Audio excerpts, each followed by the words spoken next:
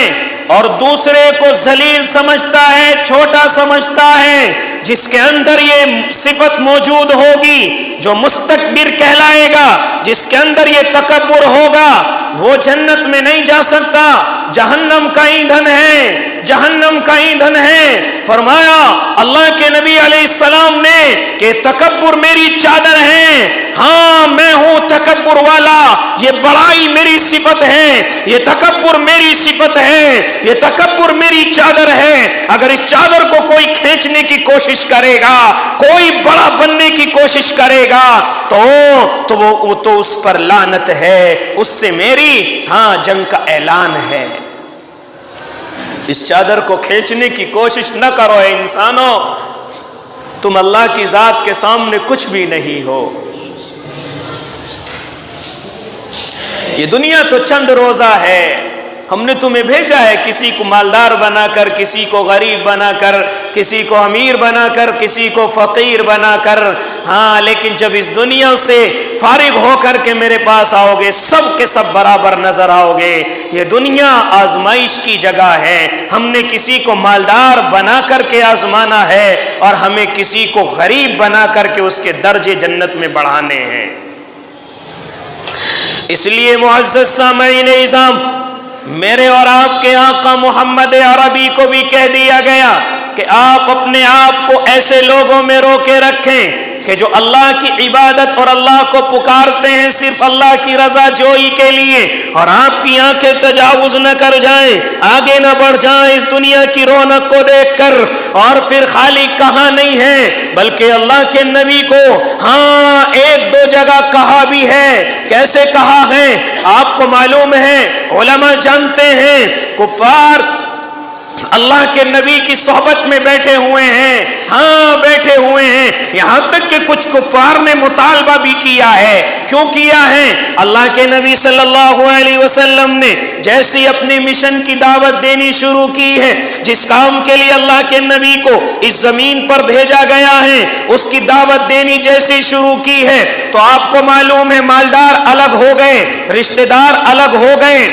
اللہ کے نبی کو قبول کیا غریبوں نے، اللہ کے نبی کو سب سے پہلے اپنے دامن میں سمیٹا غریبوں نے، جن کے پاس کچھ نہیں تھا وہ اللہ کے نبی کے دیوانے ہو گئے، وہ چاہے بلال حبشی کیوں نہ ہو، وہ چاہے فارس سے آنے والا سلمان کیوں نہ ہو، وہ چاہے روم سے آنے والا سہیب کیوں نہ ہو، آ کر کے اللہ کے نبی کے دامن میں لپٹ گئے۔ نہ کھانے کا کوئی ٹھکانہ ہے، نہ پہننے کا کوئی ان کے پاس کوئی چیز موجود ہے، وہ اللہ کے نبی کے عشق میں دیوانے ہو گئے۔ اے اللہ کے نبی کچھ نہیں ہے تو کفار کو یہ بات کھلی ہے۔ اللہ کے نبی جیسے آگے بڑھتے جا رہے ہیں، طاقت ملتی جا رہی ہے، کفار کے دماغوں کے اندر بات آ رہی ہے کیوں نہ اس نبی کو قبول کر لیا جائے، لیکن بڑائی، لیکن تکبر ہمیشہ ان کو پیچھے کی طرف دھکیل رہا ہے۔ کچھ کفار نے جا کر کے مطالبہ کیا، اے اللہ کے نبی یہ جو تمہارے پاس غریب بیٹھے رہتے ہیں، مسکین بیٹھے رہتے ہیں، اے اللہ کے نبی ان کو ذرا سا الگ کر دیجئے، جب آپ ان کو الگ کر دیں گے تو ہم آپ کے پاس آ کر کے بیٹھ جائیں گے، آپ کی بات سنیں گے۔ تو کہیں نہ کہیں دل کے اندر یہ بات آئی تھی کہ کیوں نہ ایسا کر لیا جائے، لیکن نانا میرے رب نے فوراً پکار کر کے کہا ہے وَلَا تَطْرُدِ الَّذِينَ يَدْعُونَ رَبَّهُمْ بِالْغَدَاةِ وَالْعَشِيِّ يُرِيدُونَ وَجْهَهُ۔ کہا ہے کہ جس وقت میں حضرت عبداللہ ابن ام مکتوم اللہ کے نبی کی خدمت میں آئے تھے، وہاں پر کفار بیٹھے ہوئے تھے، بڑے بڑے مالدار بیٹھے ہوئے تھے، اللہ کے نبی کی خدمت میں یہ بڑے بڑے کفار بیٹھے ہوئے تھے۔ اس وقت میں ایک نبینا صحابی آئے تھے جو مسجد نبوی کے مؤذن ہیں، اللہ کے نبی کی خدمت میں آئے ہیں، ان کو نظر تو کچھ نہیں آتا، آ کر کے بیٹھ گئے۔ میرے نبی نے ان کی طرف توجہ نہ کی اور سمجھ رہے ہیں کہ اگر یہ کفار جو بڑے بڑے مالدار بیٹھے ہوئے ہیں اگر یہ ایمان کے اندر داخل ہو گئے تو دوسروں کا ایمان میں آنا یہ بڑا آسان رہے گا۔ اللہ کے نبی نے ام مکتوم کی طرف کوئی نظر نہیں کی، یہ بات میرے رب کو اچھی نہ لگی اور ارشاد فرمایا عبس وتولی ان جاءہ الاعمی وما یدریک لعلہ یزکی۔ اے نبی جی ایسا نہیں کر سکتے، یہ طلب لے کر کے آئے ہیں، اور جو آپ سے طلب لے کر کے آئے صرف اسی سے بات کیجئے، ان مالداروں کی طرف نظر نہ کیجئے۔ جس کی مرضی ہے ایمان کے اندر داخل ہوگا، جس کو ہم چاہیں گے ایمان کے اندر داخل ہوگا، لیکن یہ جو لوگ تمہارے پاس طلب لے کر کے آتے ہیں، آپ ہماری بات انہی کو سنائیے۔ اس لیے معزز سامعین اعظام، جب اللہ کے نبی کو روک دیا گیا اور اشارتاً کہہ دیا گیا، حالانکہ میرے اور آپ کے آقا محمد عربی اس دنیا میں کیا جتنی بھی اللہ نے جہان بنائے، مخلوق بنائی، جتنی بھی چیزیں بنائی، ان سب سے مقدم اگر کوئی ہے تو میرے اور آپ کے آقا ہیں، لیکن غریبوں کے تعلق سے، مسکینوں کے تعلق سے میرے رب نے ان کو بھی کہہ دیا ہے، اللہ کے نبی ان کی طرف ذرا متوجہ ہو جائیے، ان کی طرف دیکھیے، نظر کیجئے، ان مالداروں سے تمہیں کوئی سروکار نہیں ہے۔ ایمان کے اندر داخل ہو یا نہ ہو، کوئی ضروری نہیں ہے کہ ایمان میں داخل ہو جائیں۔ اسی لیے تو میرے اور آپ کے آقا محمد عربی بارہا کہہ کر کے چلے گئے، یہاں تک کہ جب اس دنیا سے رحلت کا وقت ہے، اس دنیا سے جدا ہونے کا وقت ہے، تب بھی میرے اور آپ کے آقا یہی ارشاد فرما رہے تھے، اے میری امت نماز نہ چھوڑنا، اور دوسرا لفظ جو ارشاد فرما رہے تھے کہ اپنے ماتحتوں کا خیال رکھنا، اپنے سے نیچے لوگوں کا خیال رکھنا، ہاں ان کو کبھی چھوٹا نہ سمجھنا، ان کو کبھی حقیر نہ سمجھنا، ان کو کبھی کمتر نہ سمجھنا۔ اس لیے میرے بھائی، میرے اور آپ کے آقا پوری زندگی اس کا معائنہ بھی پیش کر کے چلے گئے۔ آؤ میں تم کو بتاتا چلوں، ایک صحابی ہیں حضرت ظاہر رضی اللہ تعالی عنہ، جانتے ہو یہ صحابی کون ہیں؟ یہاں ایک گاؤں کے رہنے والے صحابی ہیں، ہاں اعرابی ہیں، ہاں پھٹے پرانے کپڑے پہنتے ہیں، جیسے کہ کسان کی عادت آپ نے دیکھی ہوگی، کوئی کپڑا کہیں سے پھٹا ہوا ہے، کوئی کہیں سے میلا ہے، یہ کسان کی عادت میں شمار ہے۔ وہ بیچارہ وہ کچھ بھی سر پہ رکھ لے، وہ بیچارہ کیسی ٹوٹی جوتی پہن لے، اسے تو صرف اپنی کھیتی سے محبت ہے، اسے محبت نہیں کپڑوں سے، اسے محبت نہیں اپنی جوتی چپلوں سے، وہ اپنی کھیتی سے محبت کرتا ہے۔ اتنی محبت کبھی کبھی کسان کو ہو جاتی ہے کہ اسے کھیت میں جا کر کے معلوم ہوتا ہے، ارے جوتی تو پہن کے بھی نہیں آیا۔ یہ حضرت ظاہر ایک کسان صحابی ہیں، عربی صحابی ہیں، اللہ کے نبی کی خدمت میں آ جاتے ہیں، کوئی زیادہ ان سے بات نہیں کرتا تھا، ان کے رہن سہن کو دیکھ کر کوئی زیادہ ان سے تعلق نہیں رکھتا تھا، ان کے اس لباس کو دیکھ کر، لیکن میرے آقا جب یہ صحابی ان کی خدمت میں آ جاتے تو سب کو چھوڑ کر کے ان سے باتیں کرتے اور مسکراتے رہتے تھے، یہاں تک کہ ایک موقع پر میرے اور آپ کے آقا محمد عربی بازار کے اندر بیٹھے ہوئے ہیں، کسی تاجر سے بات کر رہے ہیں، چنانچہ دیکھا کہ حضرت ظاہر بازار کی گلی میں کھڑے ہوئے ہیں، پھٹے پرانے ان کے کپڑے ہیں، جوتی بھی ٹوٹی ہوئی پیروں کے اندر ہیں، کوئی ان کی طرف نہیں دیکھتا، کوئی سلام کلام کر کے نہیں نکلتا، کوئی ان سے بات نہیں کرتا، یہ یہاں پر کھڑے ہوئے ہیں، لیکن اللہ کے نبی کی جیسی نظر پڑی اور دیکھا کہ ظاہر کھڑے ہوئے ہیں، فوراً پیچھے سے لپکے اور جا کر کے حضرت ظاہر کی آنکھوں کو بند کر لیا، جیسے کہ آج کل نوجوان آپس میں تفریح کرتے ہیں کہ پیچھے سے آنکھیں بند کر کے کہتے ہیں بتاؤ میں کون ہوں۔ چنانچہ اسی طریقے سے اللہ کے نبی نے دوڑ کر کے حضرت ظاہر کی آنکھوں کو بند کر لیا، جس کی طرف کوئی نظر نہیں کر رہا تھا، کوئی نہیں دیکھ رہا تھا، لیکن حضرت محمد عربی جا کر کے ان کی آنکھوں کو بند کرتے ہیں اور آواز لگاتے ہیں، حضرت ظاہر چھڑانے کی کوشش کرتے ہیں، انگلیاں ہٹانے کی کوشش کرتے ہیں، لیکن ہٹا نہیں سکتے، چنانچہ آواز آئی ہے اور اس آنکھیں پکڑنے والے نے ارشاد فرمایا، ہے کوئی میرے اس غلام کو خریدنے والا،